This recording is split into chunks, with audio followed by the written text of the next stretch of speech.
Olá, profissionais, estudantes de enfermagens e convidados. Obrigada por participar da Semana de Enfermagem 2020, promovida pelo Corém Santa Catarina. Um jeito diferente de nos encontrarmos, mas precisamos estar unidos e difundindo o papel da enfermagem diante da pandemia. O Conselho Regional de Enfermagem de Santa Catarina atua em várias frentes em defesa da sociedade e agora, mais do que nunca, pela segurança do trabalho dos profissionais de enfermagem. Estamos juntos na linha de frente. Força, enfermagem! Fique com a live agora. Aproveite! Boa noite a todos. Boa noite a quem já estava esperando a live começar e boa noite aos que estão chegando. Em nome do Corém Santa Catarina, eu agradeço a todos que já estão aqui presentes, tá? E a todos que já participaram das outras duas lives que a gente teve, que foi no dia 6 de maio e outra no dia 14 de maio. O meu nome é Mícia Mesquita Pasco, eu sou conselheira aqui no Corém Santa Catarina e eu também trabalho no Hospital Regional de São José. Essas duas lives que precederam a de hoje, elas tiveram mais de 2.000 visualizações em conjunto e mais de 400 participantes simultâneos, cada uma. A gente considera isso como uma repercussão bastante positiva. Claro que os temas, o debate, ele é bem importante, né? E a nossa Semana de Enfermagem 2020, ela foi pensada com muito carinho, então agradeço mais uma vez a participação de todos. Vou dar um recadinho aqui. Lembrar que hoje, dia 20 de maio, é o dia do técnico, né, e do auxiliar de enfermagem. Nós aqui do Corém Santa Catarina, a gente está dando parabéns a todos nós, né? A gente está colocando essa fotinho para frisar que a gente tem uma consulta pública aberta sobre insalubridade na Assembleia. E é bem importante que a gente leia, entenda o que está acontecendo, porque foi uma iniciativa, inclusive, aqui do Corém Santa Catarina. E a gente precisa se unir e votar para tentar passar essa PL da insalubridade. O link ele tá no site do Corém e também tá aqui no Instagram, no link da bio, tá? Tem toda a notícia, tem todas as informações lá e é bem importante que a categoria se mobilize nesse momento. Qualquer dúvida também, o site, né, tem as orientações certinho. Me parece que tem alguns documentos que eles pedem, que é importante colocar quando você assina, né, lá por uma questão na Assembleia mesmo. Mas mesmo assim é importante que a gente, é chatinho assim, mas é importante que a gente faça, tá? Por um bem maior. Então, assim, hoje a gente vai ter o tema que é enfermagem em instituições de longa permanência de idosos. A convidada é a enfermeira e professora Maristela Azevedo.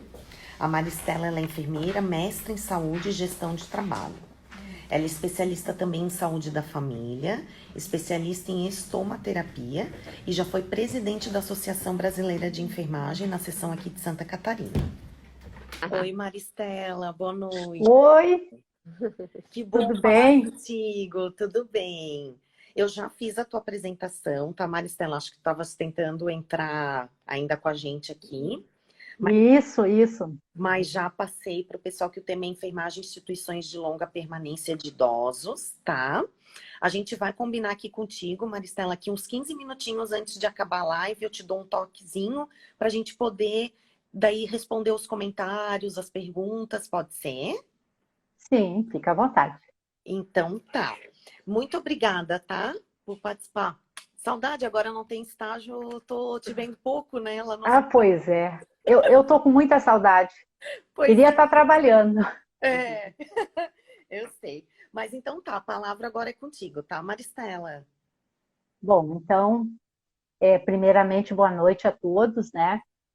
E gostaria de agradecer aí ao Corém, especialmente na pessoa da presidente Helga Regina Bresciani, pelo convite, né, e pela aposta na minha pessoa para falar desse tema assim que eu considero deveras importante neste momento, né?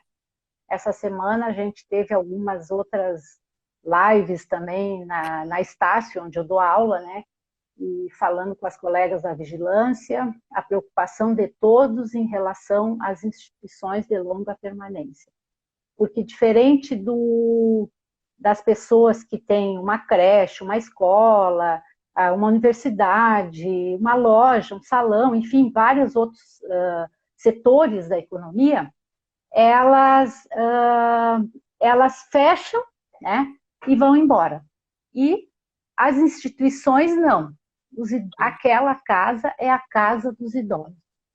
Então, eu acho que essa nossa live, ela começou a ser feita não nesse formato, né?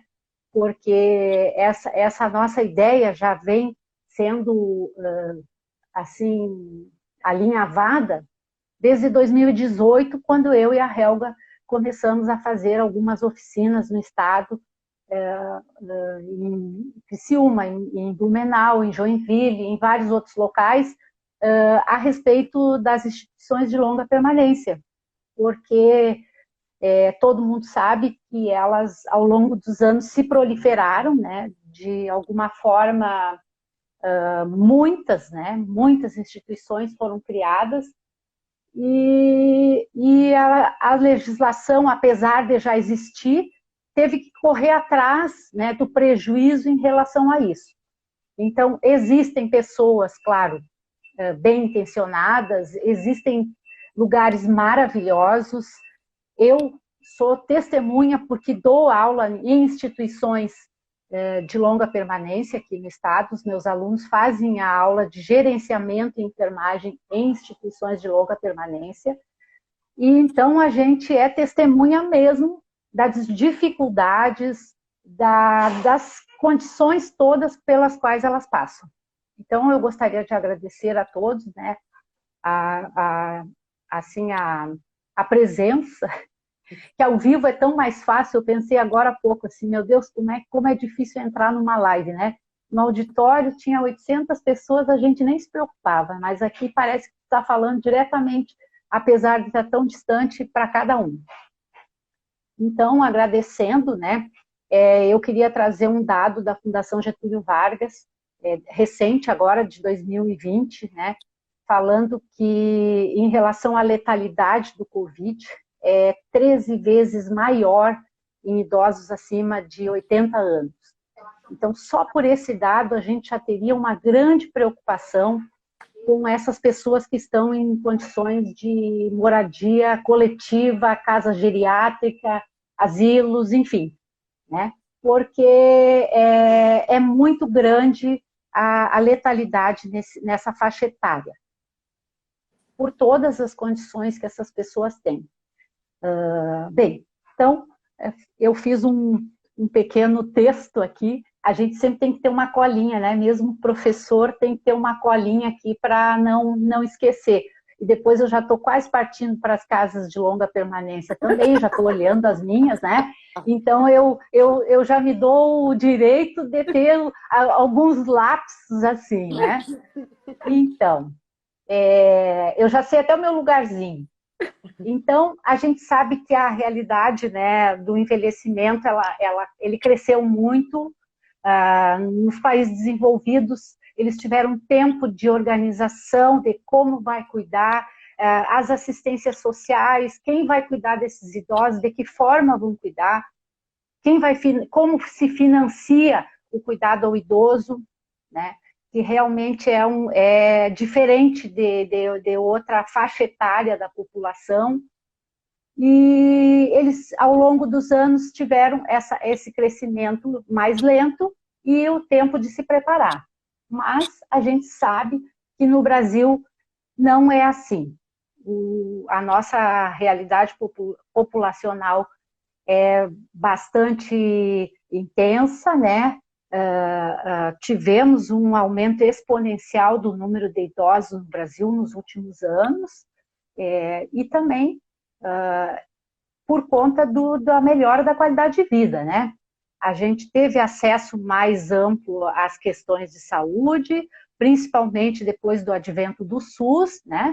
O SUS, em 1988, criado, né, dentro da na Constituição Federal Brasileira, determinou que é dever do Estado garantir a saúde a toda a população brasileira, sendo seus princípios doutrinários, como alunos, todos a gente já conhece bem, né? Universalidade, integralidade e equidade. Então, isso foi um avanço muito grande, porque quando eu comecei a trabalhar, não preciso dizer a época, né?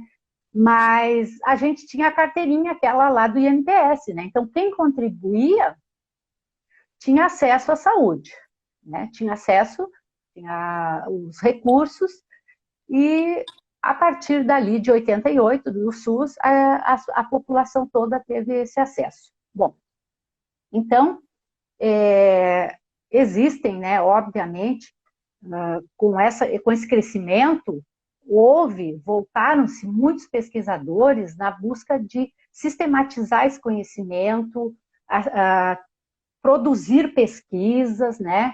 Tudo isso foi considerado fundamental para construir, né? Eu acho que o maior feito, um dos considerados maiores feitos da humanidade, que é o avançar dos anos com qualidade, o envelhecimento com qualidade. A gente não pode pensar que o envelhecimento é só a parte associada a questões de melhora de qualidade de vida, né? A gente tem que pensar no cuidado também, são duas coisas que caminham juntas, tá? Então, uma das questões importantes é reconhecer as diferenças regionais que existem entre o envelhecimento. Quem envelhece em lugares que têm piores IDH, né, que é o Índice de Desenvolvimento Humano, que tem piores recursos de acesso à saúde, a exames, a escolas, às cidades, ao planejamento delas, porque o idoso gosta de sair, o idoso... Eu já vi agora, durante a pandemia, horrores, assim, vão prender os idosos nos ônibus, não vamos voltar os ônibus, o transporte coletivo, para que os idosos não saiam, né? Então, assim, isso é uma forma até de gerar um certo pânico nas pessoas, né? Porque, obviamente, que os idosos, eles também estão com medo, eles também não querem morrer, eles também querem se preservar. Então, acho que é uma questão, assim, de tratar as pessoas como elas merecem ser tratadas, né? E não dizer que simplesmente, vai morrer um número de idosos aí, mas já estão velhos mesmo, estão descartáveis, podem morrer. Então, eu acho que essa questão das diferenças regionais, elas são bastante significativas. Conforme dados demográficos do envelhecimento, dados da Fiocruz, né? A macro-região com maior número de idosos é a região sudeste, né? Seguida da região sul, e depois norte, nordeste e centro-oeste. Tá? A região sudeste, São Paulo, Rio de Janeiro, principalmente, que é a primeira cidade do Brasil, né? É a capital, é o local onde mais tem proporcionalmente o número de idosos, em torno de 13% da população, 13,6%, alguma coisa assim, da população é idosa, sendo que os bairros de Copacabana, Flamengo, Ipanema e Leblon, todas coisas ruins, né? Bem ruim de se morar, são os mais populosos, né? Copacabana, inclusive, tem um filme, né, brasileiro que fala sobre a temática do envelhecimento com o nome de Copacabana. Então, seguida do Rio de Janeiro, Porto Alegre, né? Uma capital até que, de uma certa forma, me surpreendeu, porque eu até imaginava que morar nas regiões do Nordeste, com calor e praias, enfim, seria melhor, mas não, Porto Alegre é a segunda capital com um maior percentual, né, uma maior proporção de idosos longevos, né? E o Rio Grande do Sul, em geral, também está no ranking, no primeiro do ranking, com a qualidade de vida e o número de idosos. Tem cidades que chegam a ter quase 30% de idosos. E aí eu, procurando aqui nos documentos, como é que chega a quase 30% de idosos numa cidade pequena, né? Primeiro, a prefeitura assumiu os cuidados com os idosos. Então, é um olhar diferenciado, é um olhar do lado da questão política. Como eu vou fazer, de que forma eu vou fazer como eu vou prevenir os eventos adversos nesses idosos. Isso tudo contribui para que essa população atinja, né, esse grau de idade avançada. Tá? No Brasil, além de tudo, né, para a Fundação Getúlio Vargas, conforme os dados, 19% dos idosos são chefes de domicílios. É um dado grande também, né? 19% dos nossos idosos são as pessoas que são os mantenedores dessas famílias. Isso é dados agora de 2019 e 2020. Destes, 91% são pessoas avós, são os avós que mantêm. 69% é sogro ou sogra. E 61% são os pais. Então, eles buscaram esses dados porque para explicar um pouquinho também, em partes, né, quais seriam as dificuldades desse isolamento social. Porque se tu mora com pessoas jovens, mais jovens, né, adultos, crianças, pessoas que saem para trabalhar ou mesmo que estão fazendo isolamento social de forma que não é adequada, como que tu vai manter essas pessoas, né, que são as mantenedoras da família, em isolamento social? Um parênteses, né, a gente tem visto pessoas assim, às vezes postam uma foto num café, num local, com os amigos, aí retorna para casa e está lá o avô, a avó, o pai ou a mãe, né? Enfim. Então, é uma coisa de se pensar mesmo na questão do idoso em isolamento social com o resto da família, né? Poderia-se dizer que esse envelhecimento rapidamente, né? Ele, até, conforme o IBGE, até 2024, 2025, que já é agora, né? Quando a gente falava isso há uns anos atrás, 2025, meu Deus, quanto tempo, né? Vai demorar para chegar, né? Agora, se supõe que terá, né, uma estatística, né, aproximadamente 32 milhões de pessoas com 60 anos ou mais. Gente, é muita gente. E é gente que a gente vai ter que pensar de que forma vamos viver, né? A expectativa é que exista aí, né, para cada grupo de 100 jovens menores de 15 anos, haverá mais de 50 adultos com 65 anos ou mais. Tá? Então, em países como no Brasil, né, esse avanço aí também trouxe um fenômeno, né, que é o envelhecimento, o crescimento mais acentuado das pessoas, da população de 80 anos ou mais. São os idosos mais idosos, né?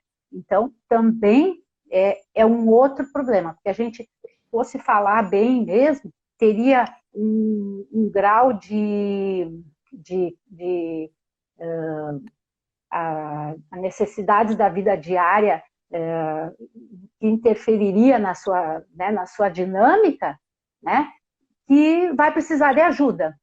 Tá? Quando tu chega a 65 anos, tantas atividades, tu vai ter que pedir uma ajuda. Quando tu chegar a 70, mais, e quando tu chegar a 80, muito mais ainda. Né? E dependendo, claro, da forma como tu envelheceu. O que a gente tem observado nessas pesquisas eu envelheço como eu vivi enquanto jovem. Então, isso é importante a gente dizer. Se eu fui uma pessoa dinâmica, ativa, me mantive dentro, sei lá, na vida, no cotidiano, né, participativa, eu vou ter uma velhice assim. Se eu não fui assim, vai ser mais difícil eu recuperar um tempo perdido. Ainda segundo essas pesquisas, 77% dos nossos idosos no Brasil, que é um percentual altíssimo, dependem exclusivamente do SUS para suas consultas, para os seus exames, enfim, para tudo, né? E, claro, baseado nisso também, o maior temor do brasileiro é ter problemas de saúde, seguido de problemas financeiros, que hoje talvez até, não sei se não está empatando aí os dois, porque problemas de saúde, problemas financeiros, A questão das cidades que não são adequadas para as pessoas, hoje em dia tu anda de carro ou tu anda de carro, né? Transporte coletivo, difícil, enfim. Retorno ao trabalho do idoso, né? Tem que retornar por conta das dificuldades econômicas, justamente ali aquele dado, 19% mantém as famílias, né? São os chefes de família, e também mantém economicamente, óbvio, tem que complementar essa renda, né? O trabalho que essas pessoas desempenhavam antes, né, muitas vezes insalubre, isso vai refletir lá na idade idosa, né, como ele vai ter os agravantes, doenças respiratórias crônicas, doenças de pele, doenças diabetes, hipertensão, o trabalho noturno, que é uma coisa que está bem ligado com a nossa categoria, né? Eu sempre digo em sala, quando eu falo com os alunos, é uma etapa da vida da gente que a gente tem que trabalhar à noite, porque realmente ela modifica todo a tua dinâmica hormonal, o teu ritmo circadiano, e lá no fundo, quando chegar a uma idade mais avançada, tu vai se dar conta que isso vai fazer falta, né? Então, a meu ver, tudo isso, né, para fechar, 60% dos idosos recebem, né, a aposentadoria da Previdência Social. Agora vejam só a preocupação que deve estar esse povo, eu me incluindo também, né, porque eu estou aposentada também, né, trabalho, mas estou aposentada, com a questão da Previdência, as mudanças que houveram, as ameaças à Previdência, todos os dias, ameaças de cortes, né? Então, assim, realmente é uma condição que agrava a saúde mental, a tranquilidade e tudo mais, tá?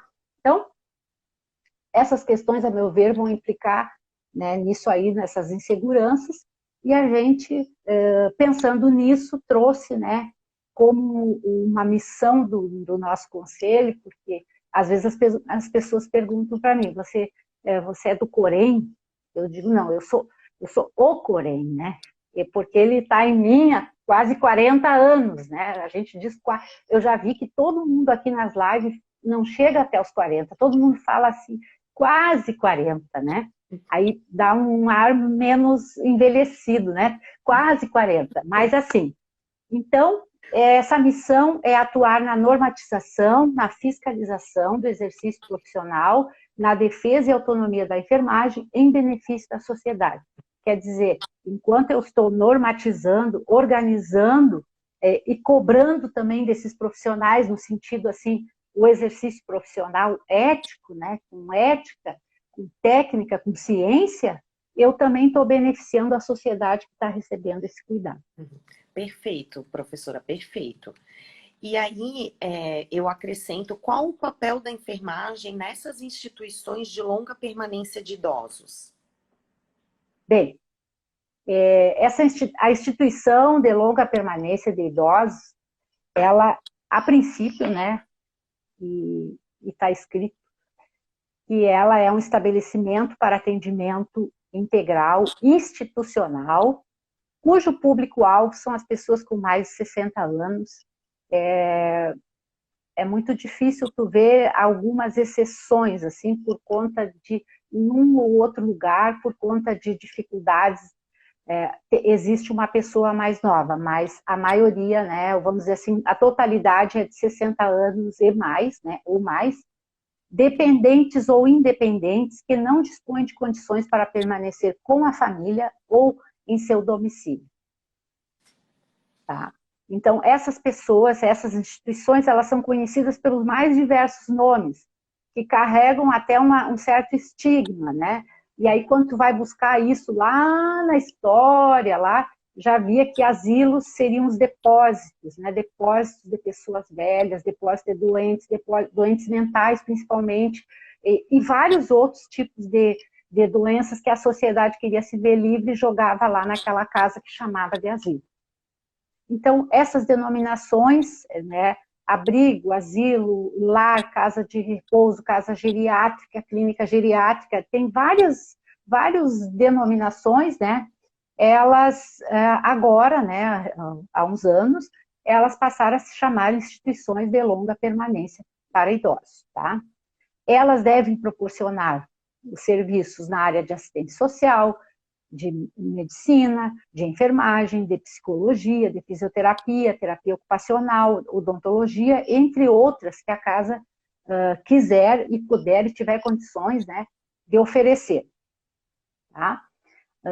O que eu tenho observado é que os serviços que estão bastante ligados assim naquelas que eu frequento é o serviço primeiro da enfermagem, né? Porque o serviço que é o carro-chefe da instituição, né? É a enfermagem 24 horas.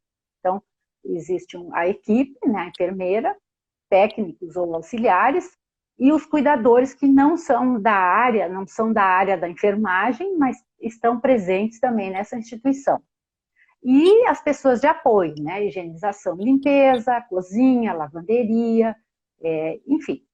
Então, a enfermagem, os serviços médicos, a fisioterapia, na grande maioria das vezes, é contratada pelas pessoas que moram nas instituições, né?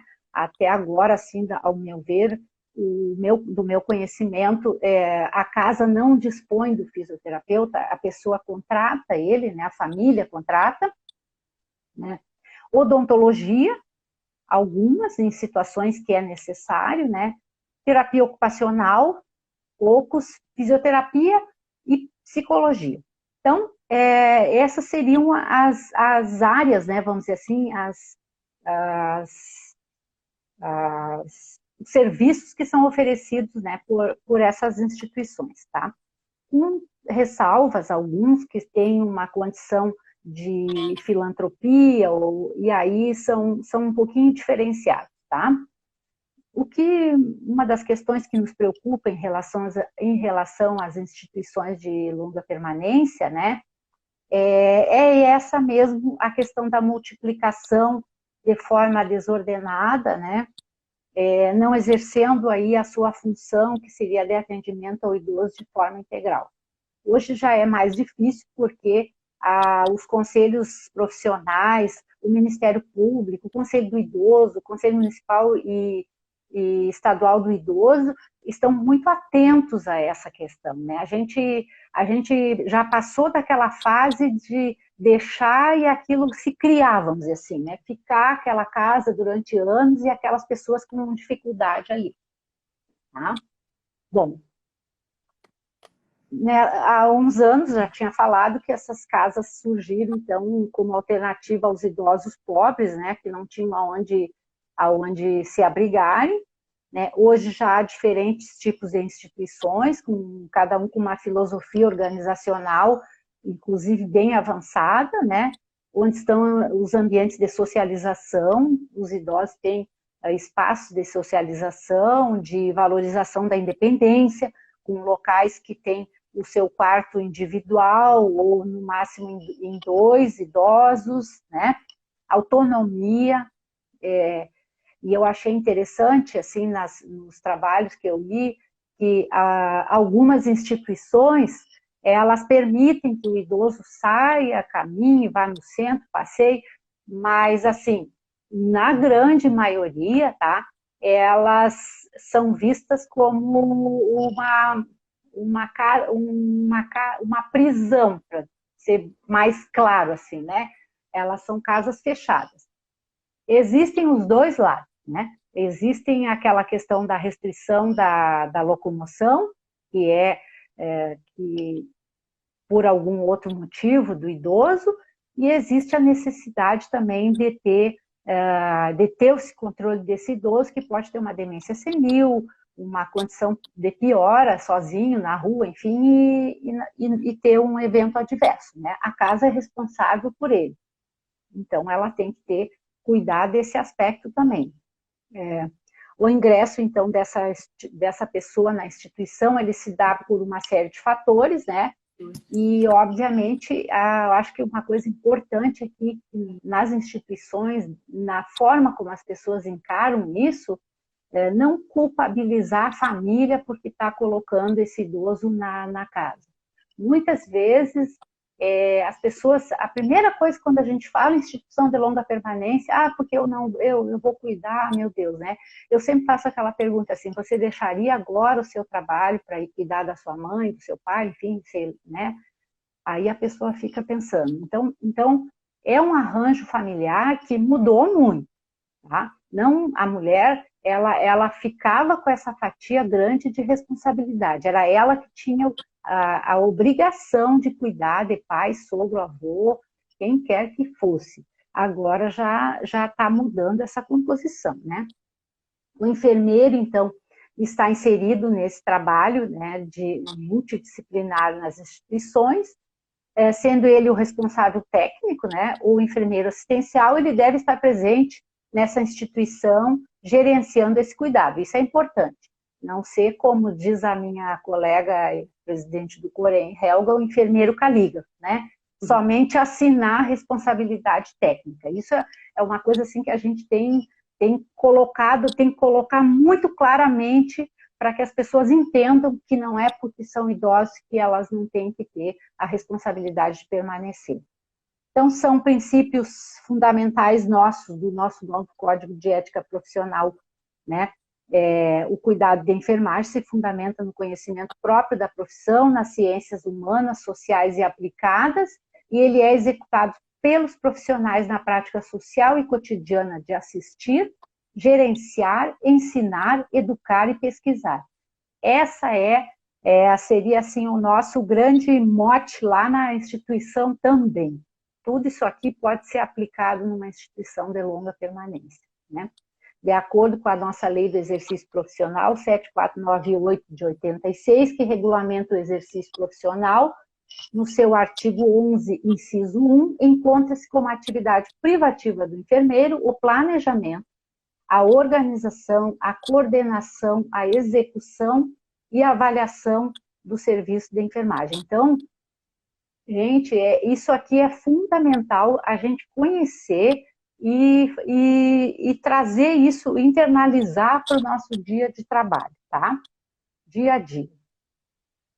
Bom, onde houver o trabalhador, né, de nível médio ou técnico, tem que ter o enfermeiro, né, que irá direcionar e orientar esses trabalhadores. Isso aqui está implícito também. O processo o enfermeiro que está numa instituição, ele tem o dever de conhecer o processo de envelhecimento, ou para não achar que tudo é porque ele está velho, esqueceu, é Alzheimer, está velho, caduco, né? Não está ouvindo mais, está velho. Então, assim, pode ser uma condição melhorada se eu tiver um olhar e eu souber reconhecer que esse processo de envelhecimento, ele vai ter, sim, alguns percalços, mas há algumas coisas que podem melhorar com acesso a uma unidade de saúde, uma consulta, um exame, enfim, né?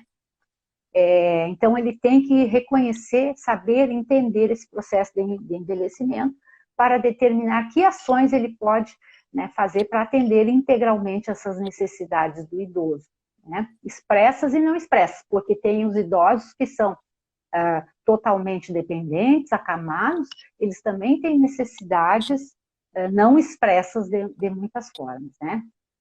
E quando a enfermagem atua junto à pessoa idosa, residente em uma instituição, ela contribui para a melhoria na qualidade de vida desse adulto idoso institucionalizado, tá? O enfermeiro, ele vai realizar esses cuidados de maior complexidade, e aqui eu vou voltar aqui àquela questão das lesões, né? Lesões por pressão, especialmente, cuidados com a pele.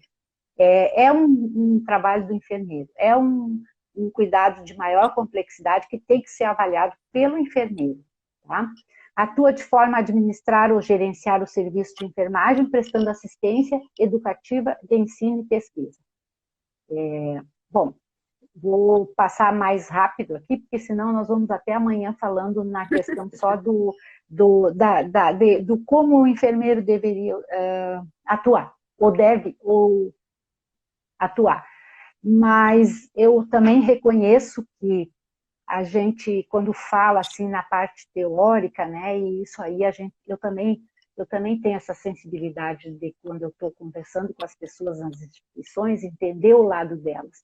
Porque o enfermeiro lá, ele é tudo.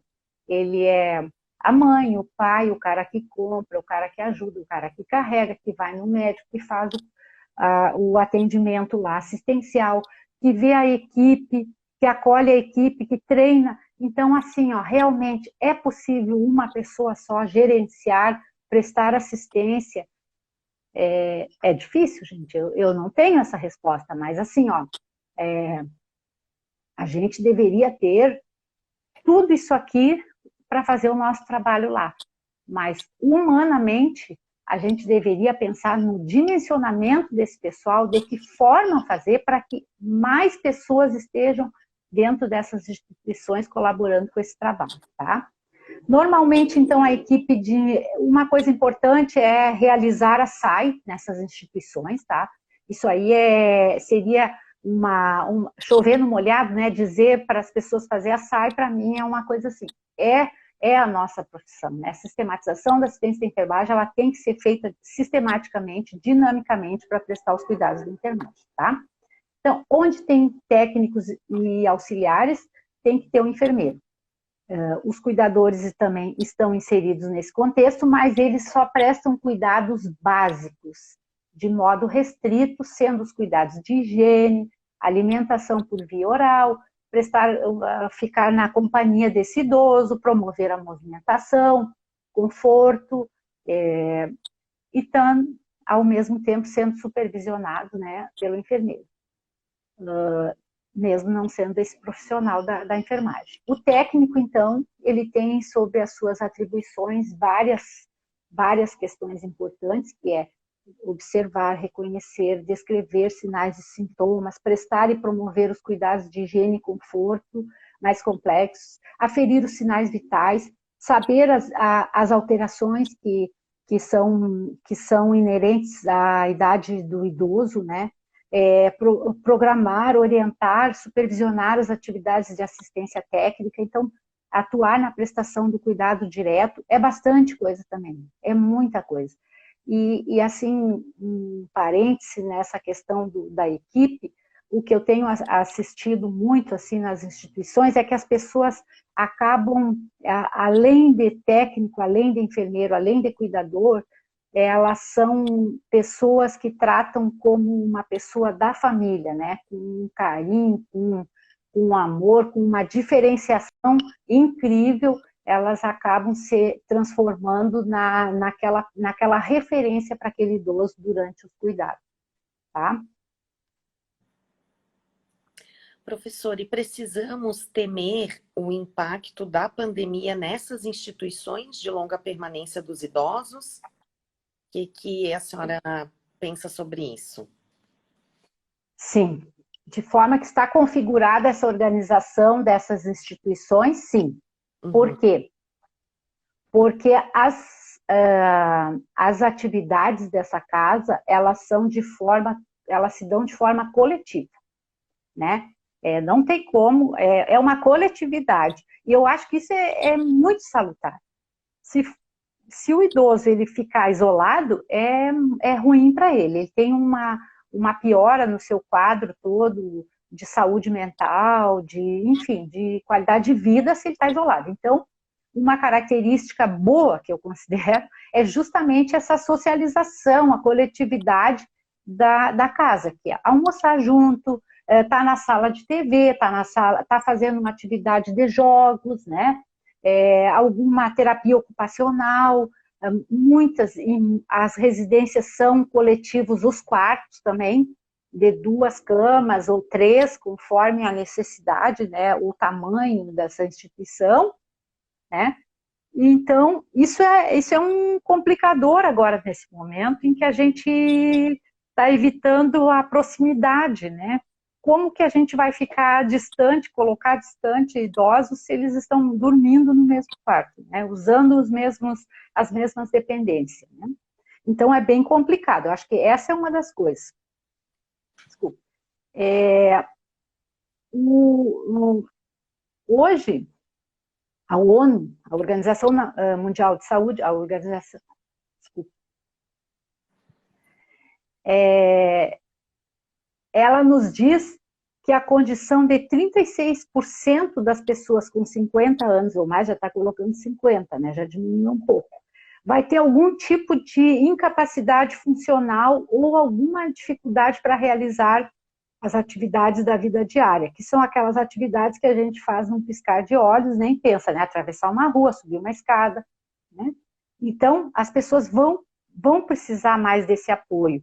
Esse apoio significa tu encostar nelas, tu pegar, tu manter elas próximo a ti, né? No caso do profissional, e ainda uma grande parte vai ter uma dificuldade maior em fazer aquelas atividades básicas da vida diária, que é sair da cama para o sofá, vestir-se, alimentar-se, cuidar da própria higiene, né?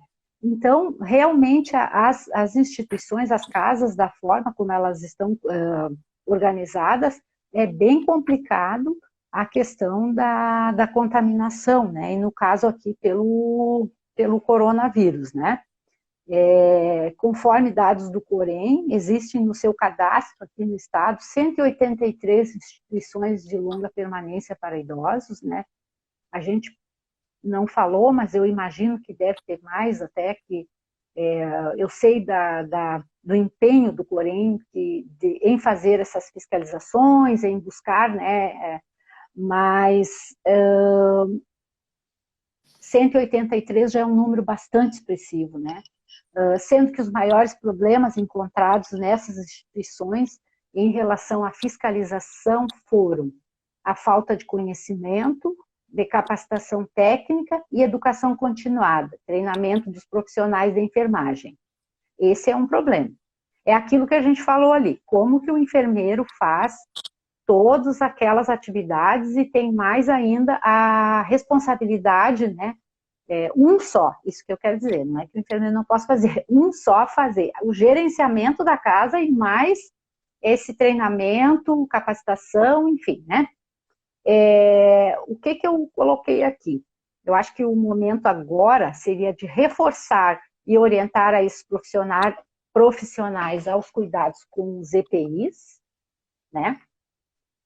Participar com os mesmos de cursos, atualizações sobre o assunto, esclarecer dúvidas, observar os descansos, porque cada lugar está fazendo um arranjo que dá para fazer, vamos dizer assim, o que dá para fazer para que esses profissionais circulem menos nas instituições. Então, eu conversei com algumas enfermeiras, umas que são proprietárias, e uma que é proprietária e as outras que são enfermeiras responsáveis técnicas em casas, e mais ou menos cada um falou um pouquinho da sua experiência, né?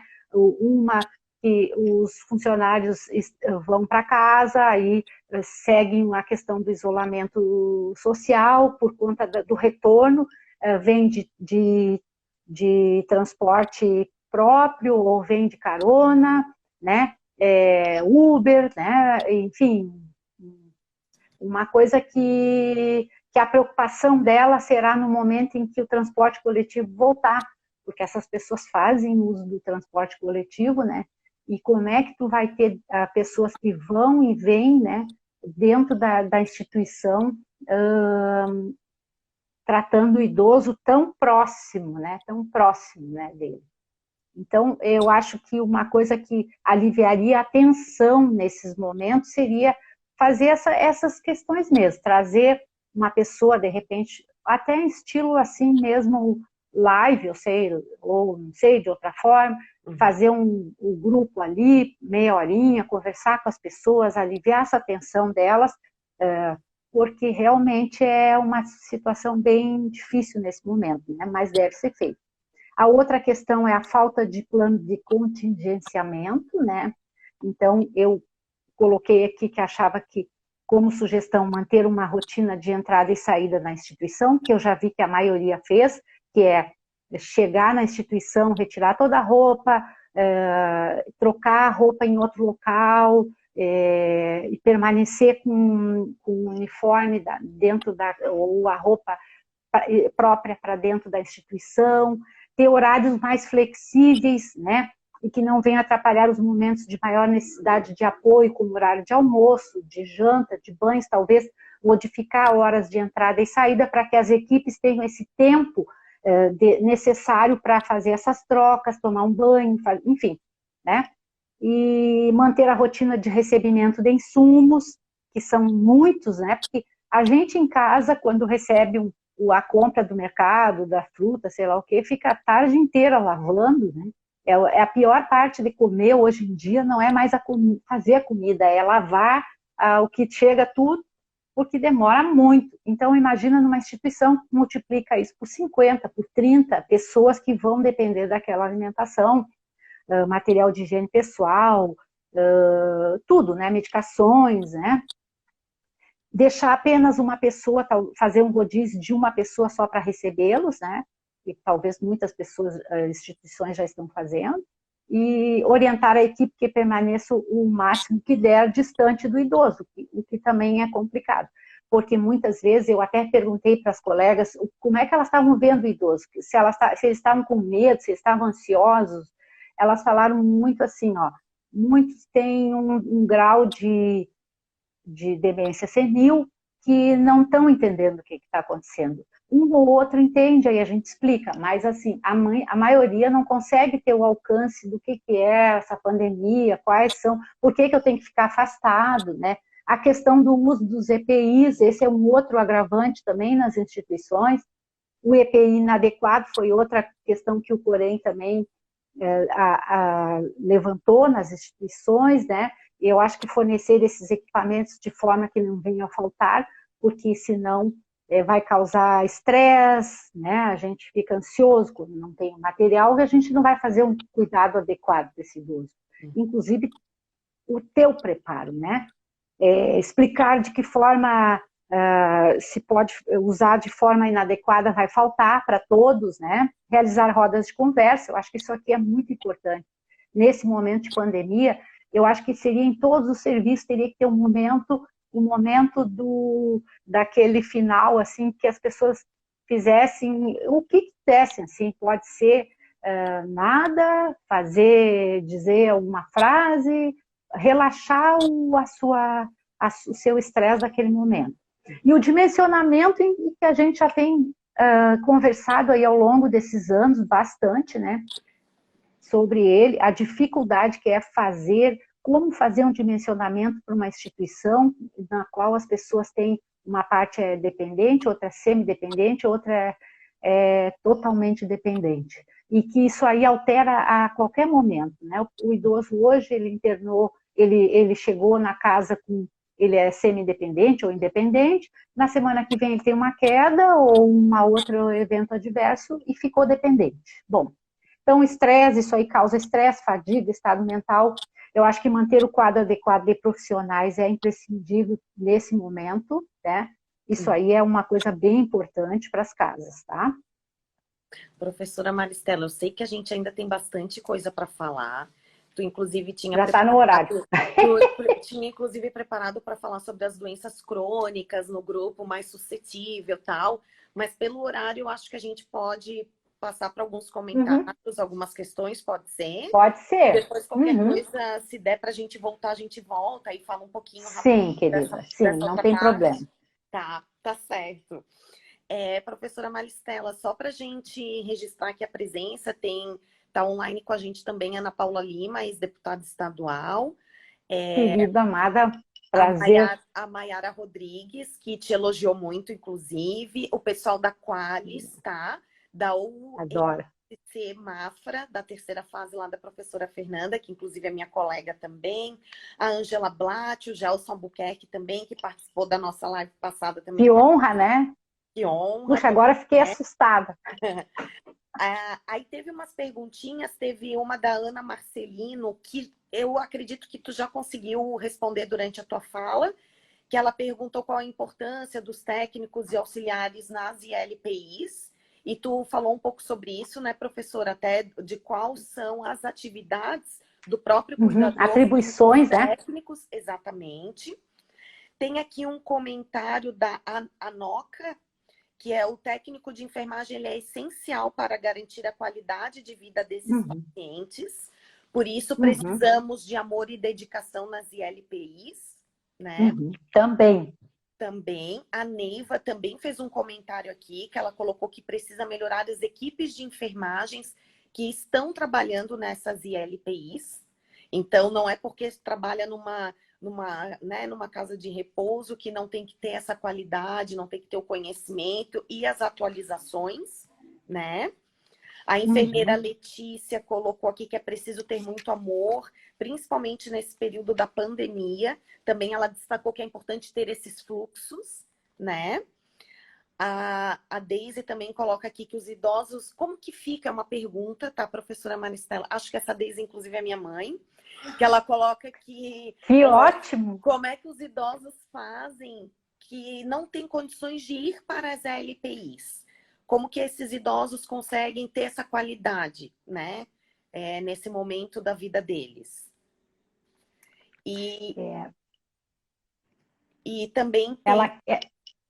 Pode falar. Desculpa. Tá, e também tem uma outra perguntinha aqui da Ana Marcelino, como lidar com a saúde mental, já que não estão vendo os parentes.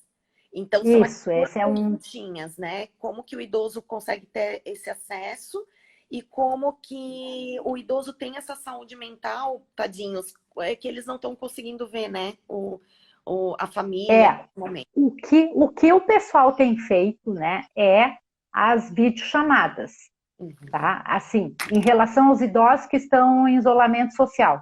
Videochamada, alguns levam a família vai até a frente da casa e esse idoso enxerga o filho através da janela.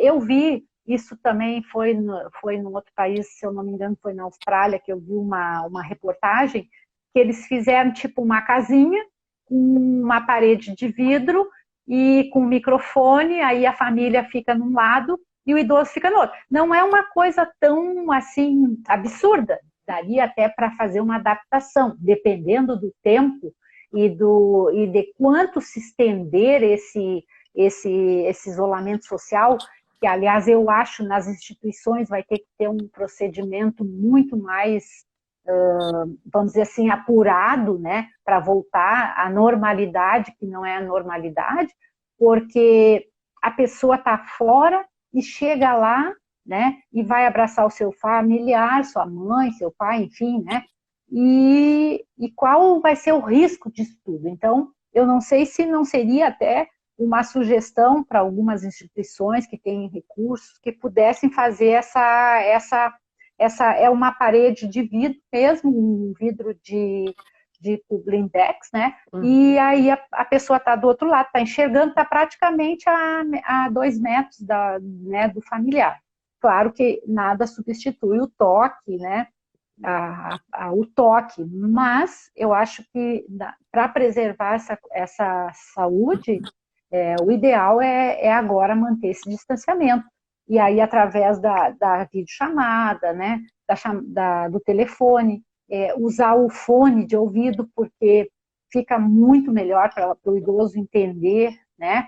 Eu já percebi que, às vezes, eu vejo pela minha mãe, se tu bota só o telefone, ela não sabe se olha para a gente ou olha para... Né? Então, o fone auxilia bastante nesse momento aí de aproximação. Legal. E a questão da outra pergunta em relação a se manter saudável, né, em momentos de coronavírus, eu acho que é mais ou menos isso, em momentos de pandemia, isolamento social, é bem difícil, tá?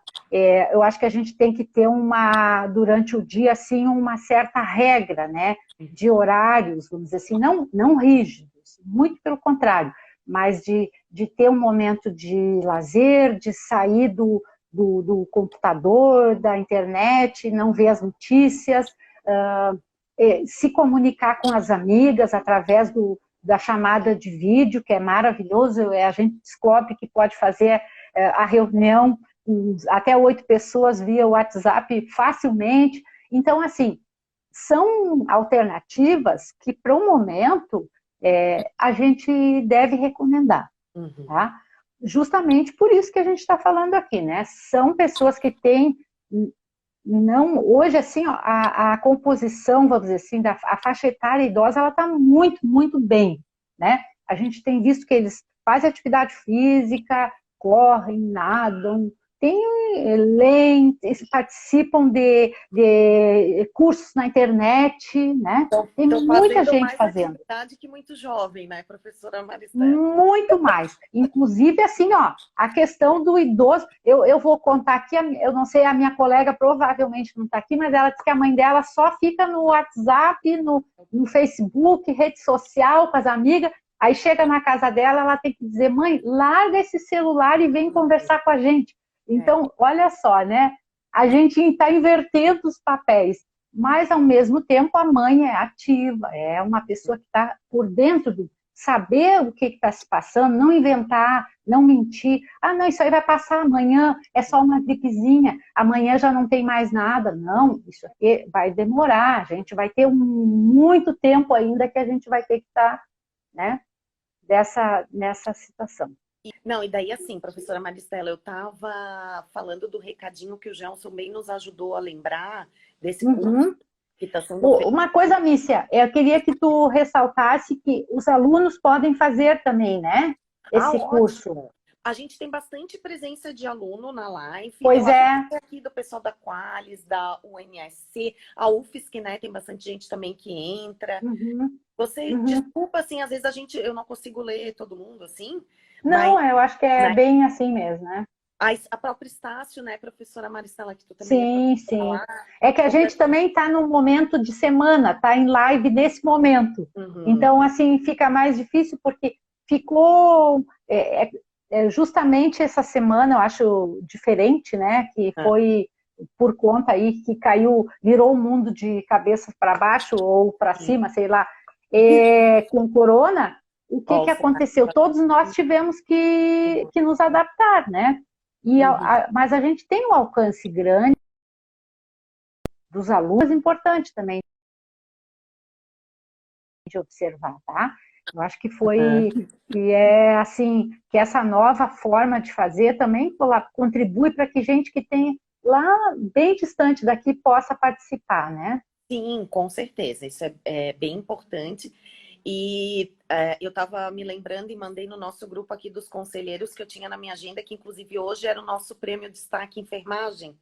Pois então, né? A gente tem uma programação toda que muda, né?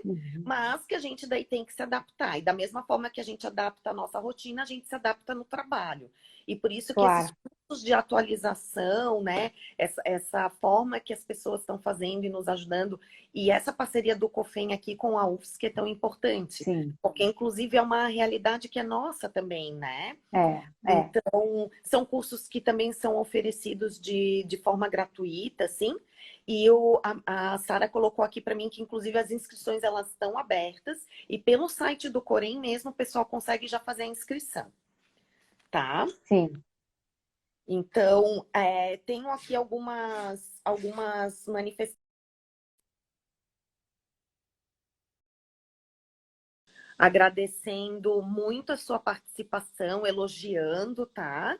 Mas eu sou bonita mesmo. Fala. Sou muito mais bonita que o Gelson. Olha, eu não posso falar muito do Gelson, porque ele também é um senhor casado, né, Maristela? Eu sei. Aqui. Por enquanto. Mas assim, quero dizer que foi um prazer falar com vocês dois. Sinto bastante falta dos acadêmicos lá no hospital, dos estagiários, porque a gente que tem essa vivência, a gente sente essa falta, né? E vocês estando lá, vão também acendendo isso na gente, de sempre estar estudando, de sempre estar se atualizando, porque a gente faz parte desse processo junto, né? Recebi também um recadinho aqui que está online, a conselheira federal Rosângela Schneider. Ela colocou um comentário, que a enfermagem se reinventa com a pandemia também. Ela se reinventa. Exatamente. Eu li até esse comentário agora e ia fazer um comentário em cima dele, assim. Eu, assim, bastante... voltou, né? Eu estou bastante feliz, assim, eu tenho acompanhado o COFEM, né? nas suas atualizações, nas suas ações em defesa da enfermagem. E eu queria dizer assim que eu muito feliz com essa, vamos dizer assim, com esse novo ar que se transformou, né, na enfermagem, assim, com o bicentenário, com a gente coloca era para ser uma charge, né? A gente não sabia que ia ser, quando falaram que era o ano da enfermagem, a gente não sabia que era literalmente, né? Isso aí reforça para a gente, reforça que realmente, assim, né, bicentenário de Florence, a enfermagem realmente se reinventou nesses 2 meses, assim. E o COFEM, na pessoa do Dr. Manuel Neri, nosso presidente, ele realmente, assim, assumiu esse papel, e eu gostaria muito de parabenizar o trabalho dele junto aos outros Corems, né, estaduais, aí, vocês, conselheiros. Eu sei que o Corem não fechou as portas, né, continua trabalhando de forma, assim, muito, muito, muito mesmo, porque agora é o momento em que a gente precisa, não tem como, né, é o momento que esse profissional que está lá na ponta precisa do Corem, né, precisa desse apoio. Então, realmente, parabéns para todos nós, aos técnicos de enfermagem, todos, né, o meu abraço. Eu realmente, assim, sou uma pessoa que sou parceira nesse trabalho com o hospital regional. As pessoas às vezes me perguntam, já te aposentou do regional? Não, nunca me aposentei de lá. Até que eu gostaria. É verdade, né, professora? Também posso dizer pelo Hospital Regional que você é muito parceira nossa, porque é como se fosse uma funcionária mesmo nossa, né? É verdade. Gente lá conosco e participa das nossas semanas de enfermagem também quando a gente faz, né? Queria agradecer mais uma vez por tudo. Obrigada. Registrar aqui que teve um pessoal também que entrou depois, agradecer também os próprios empregados aqui do Corém Santa Catarina, que a gente tem todo o apoio, tem a Kátia, tem a Karen, que me mandaram já mensagem aqui, a Carla Barzan também está vendo aqui a live. A Carla é o meu telefone de cabeceira, né? Pela fiscalização. Tem um colega meu também, que é lá do Corém do Espírito Santo, Léo, que também está vendo aqui, já mandou uns recadinhos. A Pri, conselheira também. Então, assim, só para reforçar o quanto é importante, o quanto eu gostei. Pena que a gente tem esse pouco tempo, assim, mas agradecer imensamente pela tua participação, tá, professora Maristela? Não vejo a hora eu que agradeço. de a gente se cruzar nos corredores lá, né? Com certeza. Um beijão, tá? Muito obrigada.